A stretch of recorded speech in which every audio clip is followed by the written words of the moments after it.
Hi everyone. आज मैं आप लोगों के पास एग्लोनीमा की एक नई वैरायटी को लेके आ गई हूँ। ये लिपस्टिक एग्लोनीमा है। आप लोग पहचान गए होंगे। लिपस्टिक एग्लोनीमा के पहचानने का तरीका क्या है कि इसकी जो लीफ होगी वो डीप ग्रीन कलर की होगी और इसके जो मार्जिन्स होंगे वो रेड कलर के होंगे।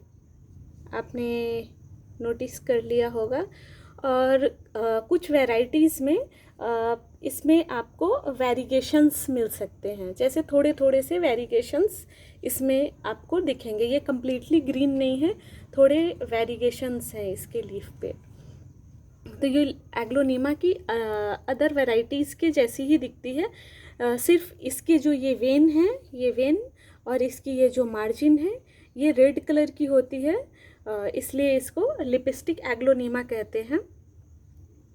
आप लोगों ने मुझसे पूछा था कि रेड ये जो लिपस्टिक एग्लोनीमा है और पिंक डाल्मेशियन एग्लोनीमा है, दोनों के केयर में क्या डिफरेंस है। तो मैं आज दोनों के केयर में ज़्यादा नहीं, थोड़ा सा डिफरेंस है जिसको मैं आज आप लोगों को बताऊंगी। इस प्लांट के बारे में अभी मैं पिंक डाल्मेशियन एग्लोनीमा के बारे में मैं डिटेल से प्रीवियस वीडियोस में मैं बता चुकी हूँ। एक कंप्लीट मैंने वीडियो बनाया है, उसको आप देख सकते हैं। अभी मैं लिपस्टिक एग्लोनीमा के बारे में बताऊंगी। तो बेसिकली जो दोनों, पहले मैं डिफरेंस बता देती हूँ।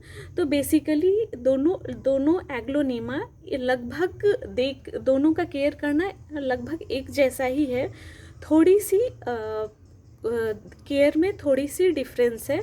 फर्स्ट थिंग कि इस प्लांट को पिंक डाल्मेशियन एग्लोनीमा है, उसके कंपैरिजन में थोड़ा सा इसका लाइट टॉलरेंस जो है वो ज़्यादा बेटर है। मेरे कहने का मतलब ये लाइट टॉलरेंस ज़्यादा बेटर है। इसके कहने का मतलब ये है कि मैंने बताया था कि पिंक डाल्मेशियन एग्लोनीमा को हमें प्रॉपर ब्राइट इनडायरेक्ट सनलाइट में रखना है या शेड में रखना है। बट इस प्लांट के अच्छे ग्रोथ के लिए, इसकी अच्छी फोलिएज अच्छे मीन ये जो रेड कलर की जो बॉर्डर है और वेन है उसको मेंटेन रहने के लिए हमें इसको अर्ली मॉर्निंग, अगर पॉसिबल हो सके तो हमें अर्ली मॉर्निंग इसे, जो काफ़ी हल्की सी जो डायरेक्ट सनलाइट आती है उसमें भी हमें इस प्लांट को रखनी चाहिए। और हर वीकली हमें इस प्लांट को ऐसे रोटेट करती रहनी है, ताकि जो प्लांट है, जहाँ पे भी आपने प्लांट को रखा है वहाँ पे आपको प्लांट को रोटेट करते रहना है, जिससे कि इसकी लीफ के जो बॉर्डर्स हैं वो अच्छे से डेवलप हों। अदरवाइज़ इसकी लीफ के बॉर्डर्स अच्छे से, जितनी ज़्यादा ये कॉन्ट्रास्ट रेड होगी वो इतनी ज़्यादा खूबसूरत लगेगी। तो अगर आप इसको अच्छे से रोटेट नहीं करेंगे तो कहीं पे ये बॉर्डर अच्छे से बनेगी, कहीं पे ये बॉर्डर अच्छे से रेड नहीं बनेगी।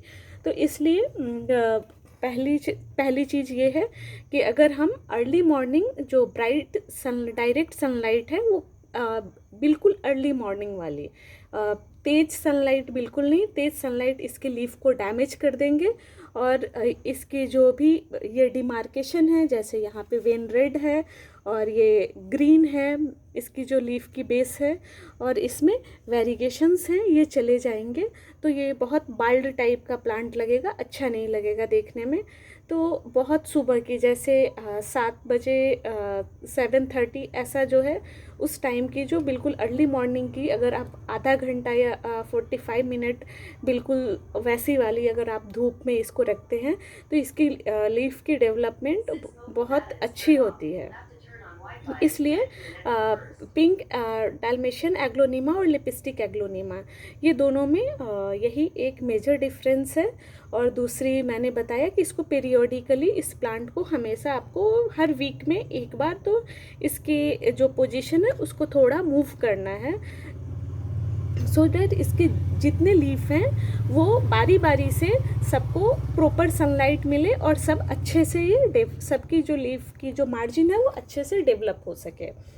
अब मैं आपको इसके बारे में थोड़ा सा बता देती हूँ कि ये जो प्लांट है इसे हम एग्लोनीमा लिपस्टिक प्लांट भी बोलते हैं, इसे हम चाइनीज़ एवरग्रीन रेड प्लांट भी बोलते हैं। मैंने चाइनीज़ एवरग्रीन प्लांट है उस पे मैंने पहले वीडियो मैं बना चुकी हूँ, जिसमें मैंने आपको बताया था कि वो बहुत कम, बहुत लो लाइट में, इवन आप उसको बाथरूम में रख दे या किचन में रख दे जहाँ बिल्कुल लाइट नहीं आ रही है, अच्छी खासी अंधेरी है, कभी कभी आप उसको वीकेंड्स पे आप अगर उसको सनलाइट में, हल्की सनलाइट में रख दे रहे हैं तो भी वो बहुत अच्छे से ग्रो करती है। बट जो पिंक डाल्मेशियन थी उसको कंपेरेटिवली ब्राइट इनडायरेक्ट सनलाइट की ज़्यादा ज़रूरत पड़ती थी, 4 से 6 घंटे।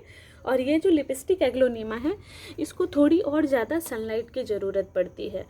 तो इसको आप अर्ली मॉर्निंग की जो डायरेक्ट सनलाइट है उसको आप दे सकते हैं, लेकिन बहुत ज़्यादा डायरेक्ट सनलाइट से तो हर प्लांट डैमेज हो जाता है। कोई ग्रीन प्लांट होगा वो भी डैमेज हो जाता है, उसके भी लीफ डैमेज होने लगते हैं अगर उसको लंबे समय तक बहुत ज़्यादा डायरेक्ट सनलाइट में रखा जाए तो। बट इस प्लांट को अर्ली मॉर्निंग की वो जो बिल्कुल अच्छी वाली जो धूप की किरण आती है, हाँ, रेड रेड वाली, वो इस प्लांट को बहुत पसंद है और इसकी ग्रोथ के लिए बहुत अच्छी है। आप इसको देख सकते हैं इसकी ग्रोथ को कि ये अभी यहाँ से ये बन रहे हैं, नई लीफ आने वाली है। यहाँ से आप देख रहे हैं एक और प्लांट बनने वाली है, ये वाली एक और प्लांट बनने वाली है। इधर से एक और प्लांट इधर भी बन रही है यहाँ पे। इस तरीके से इसकी नियर फ्यूचर इसके कई सारे प्लांट बन जाएंगे सेपरेट, रूट सेपरेशन के थ्रू।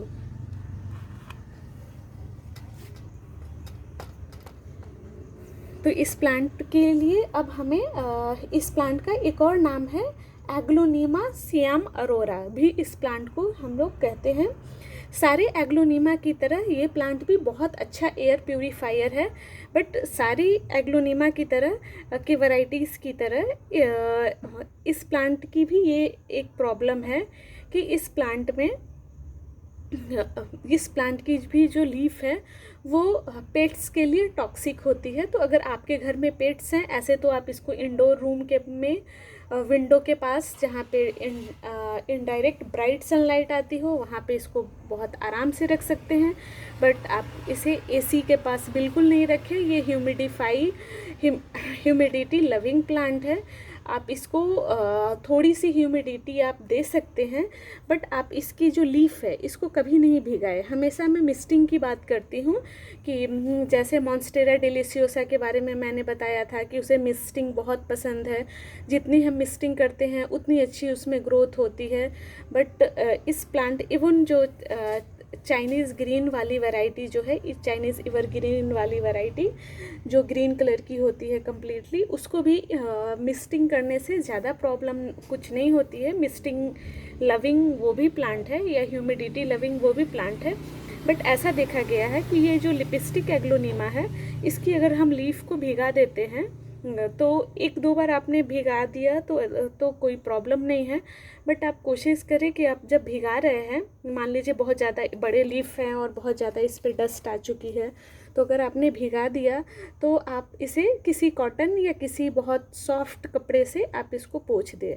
नहीं तो अगर ये लंबे समय तक ये प्लांट या इसकी अगर स्टेम भीगी रहेगी तो इस पर फंगस, जो फ्यूजेरियम फंगस है, उसका अटैक बहुत कॉमनली हो जाता है। तो इस बात का आपको ख्याल रखना है कि इसकी आपको मिस्टिंग नहीं करनी है। बस जब इसकी लीफ जब बहुत गंदे हो जाते हैं तो आप कुछ भी स्प्रे के हेल्प से थोड़ा वाटर स्प्रे करके और फिर इसको पोंछ दीजिए तो वो अच्छा है। और नहीं तो आप सिर्फ एक हल्की सी गीले कपड़े से भी, आप किसी सॉफ्ट कपड़े से सिर्फ इसकी लीफ को पोंछ सकते हैं। बट इसको ज़्यादा पानी में भिगा के नहीं रखें और ना ही ज़्यादा आपको इसकी मिस्टिंग करनी है। इस बात का आपको इस प्लांट के लिए ख्याल रखना है, नहीं तो ये इस पर बहुत जल्दी फंगस का अटैक हो जाएगा, ये ब्राउन होने लगेगी और इसमें लीफ में होल होने स्टार्ट हो जाएंगे। सो ये भी एक एयर प्यूरीफायर प्लांट है, सबकी तरह हल्की सी टॉक्सिक होती है कि प्लांट, क्योंकि मैंने पहले भी बताया है कि लीफ में कैल्शियम ऑक्जेलेट होते हैं। तो अगर कोई पेट्स या कोई भी इसको खा लेता है तो प्रॉब्लम हो जाता है उन्हें। ये प्लांट जो है उसकी हाइट अबाउट 1 to 2 मीटर हो जाती है, बट उतनी हाइट के लिए इसे थोड़ा सपोर्ट देना पड़ता है।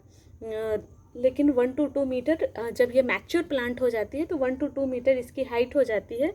इसमें जो फ्लावर आते हैं वो ग्रीन वाइट कलर के फ्लावर आते हैं। और बाकी सारे एग्लोनिमा की तरह इसका भी केयर करना इजी है, इसका केयर करना ज़्यादा टफ नहीं है, इजी केयर करना है। बस हल्का सा आपको वीकली इसको मॉनिटर करते रहना है। और जैसे मैंने कहा कि इसकी जहाँ पे भी रखी है, जैसे ऐसे मान लीजिए ये 1 वीक तक ऐसे रखी हुई है, तो नेक्स्ट वीक मैं थोड़ा इसको ऐसे रोटेट कर दूँगी, सो डैट सारे लीफ में वेरिएशंस आते रहे। आप जैसे देख सकते हैं कि ये ऊपर की लीफ को थोड़ी सनलाइट अच्छी मिली है, तो आप देखिए इस पर अच्छे से वेरिएशंस आए हैं। और नीचे की लीफ को आप देखिए तो ये काफ़ी ग्रीन ग्रीन सी हो गई है और एक बॉर्डर है, वेरिएशंस चली गई है। तो प्रॉपर सनलाइट इसको रोटेट करने से जब इसके सारे लीफ को अगर प्रॉपर सनलाइट मिलेगी तो इसके ये जो वेरिएशंस हैं वो मेंटेन रहते हैं, जिससे प्लांट बहुत प्यारा लगता है। अब मैं इसकी सॉइल के बारे में बता देती हूँ। तो वेल ड्रेनेज सॉइल सारे एग्लोनिमा के लिए हमें वेल ड्रेनेज सॉइल ही रखना है। आइडियली आप इसको किसी भी पॉट में लगा दें, मैंने इसको प्लास्टिक के पॉट में लगाया है। तो अगर आपकी प्लास्टिक की पॉट है और उसकी ड्रेनेज काफ़ी अच्छी है तो आप उसको प्लास्टिक की पॉट में लगा सकते हैं, अगर उस पॉट में मल्टीपल बहुत सारे होल्स हैं तो। नहीं तो टेट्राकोटा पॉट अच्छा रहेगा, क्योंकि इसके रूट्स को बिल्कुल भी वाटर लॉगिंग बिल्कुल पसंद नहीं है। हल्की सी मॉइस्ट इसकी मिट्टी होनी चाहिए और इसकी मिट्टी को आप टच करके देखते रहें। ऐसा नहीं है कि आपको फ्रिक्वेंटली वाटरिंग करनी है, ऐसा बिल्कुल नहीं करना है। ज़्यादा वाटरिंग नहीं करनी है, इस प्लांट को थोड़ा थोड़ा सा भिगा के रखना है, इतना कि हल्की सी इसके जो सॉइल है वो हल्की सी भीगी होनी चाहिए। तो सॉइल आपको मैंने पहले भी बताया है कि कैसे बनाना है, तो आप उस वीडियो को आप रेफ़र कर सकते हैं, नहीं तो ये वीडियो बहुत लंबी हो जाएगी। तो आप वहाँ से इसकी सॉइल प्रिपरेशन देख सकते हैं, थोड़ा उसमें आप परलाइट मिला सकते हैं। अगर आपको लग रहा है कि नहीं वाटर लॉगिंग हो जाएगी आपकी जो प्लास्टिक की पॉट है उसमें, तो आप सेरेमिक या टेट्राकोटा पॉट भी ले सकते हैं, वो भी इसके लिए अच्छा है।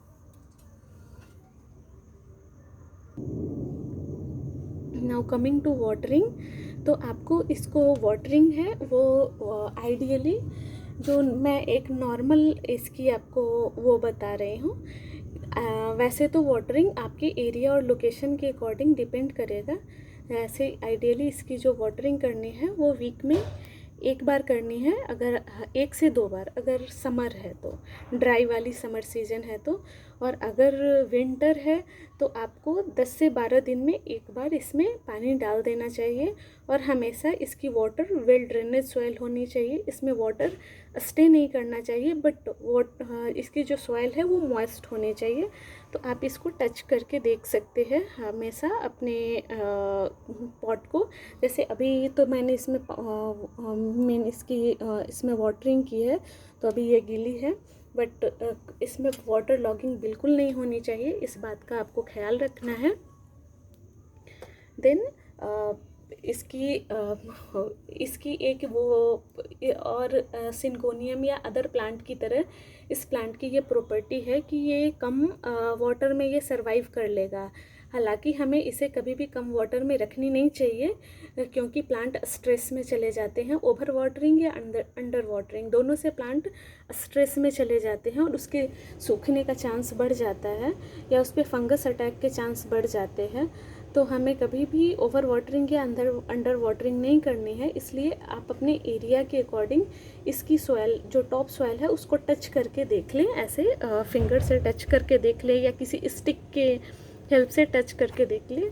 अगर इसकी सॉइल जो है वो 1 इंच तक 1 to 2 इंच तक इसकी सॉइल अगर ड्राई है देन आपको वाटरिंग करनी है, अगर ड्राई नहीं है तो आपको वाटरिंग नहीं करनी है। इस प्लांट को एसी के पास या हीटर के पास बिल्कुल नहीं रखनी है। इसे नेचुरल ह्यूमिडिटी इस प्लांट को मेंटेन करने देनी है। तो जहाँ भी आपने कूलर, एसी या हीटर कुछ भी रखा है वहाँ पे इस प्लांट को आप बिल्कुल नहीं रखें, नहीं तो लीफ ड्राई होके और ये प्लांट बहुत ईजिली मर जाता है।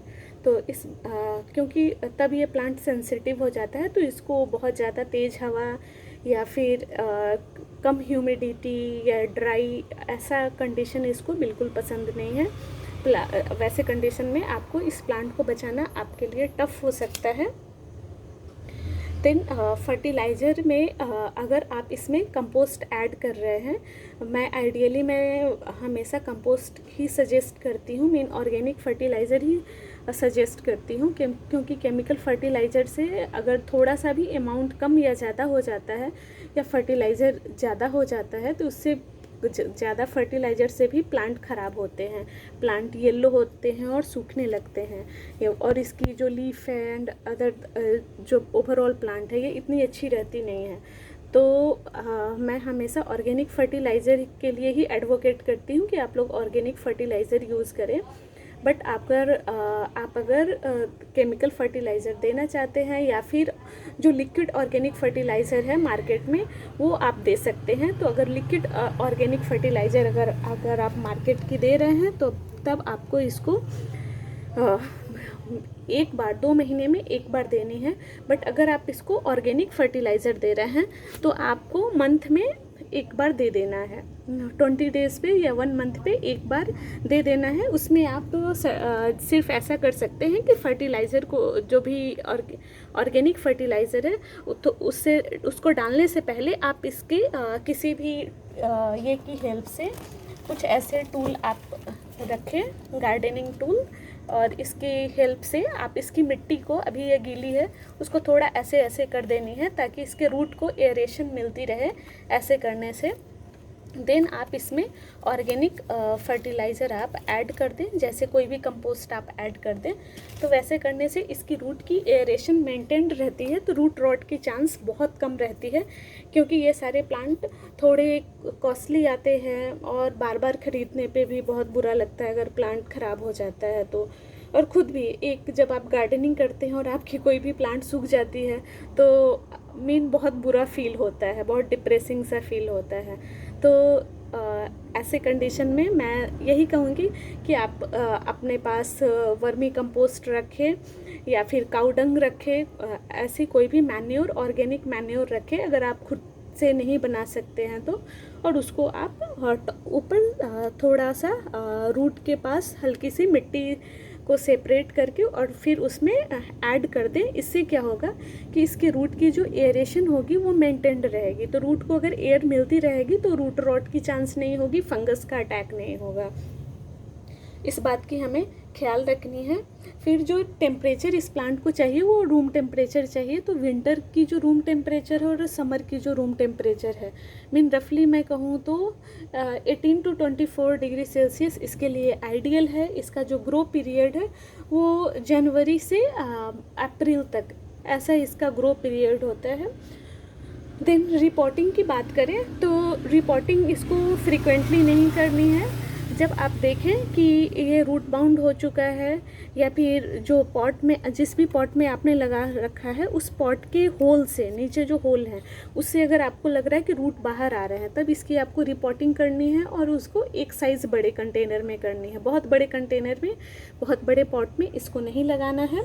और जब आप इसकी रिपोर्टिंग कर रहे हैं तब इसकी आपको आइडियली सॉइल भी चेंज कर देनी चाहिए।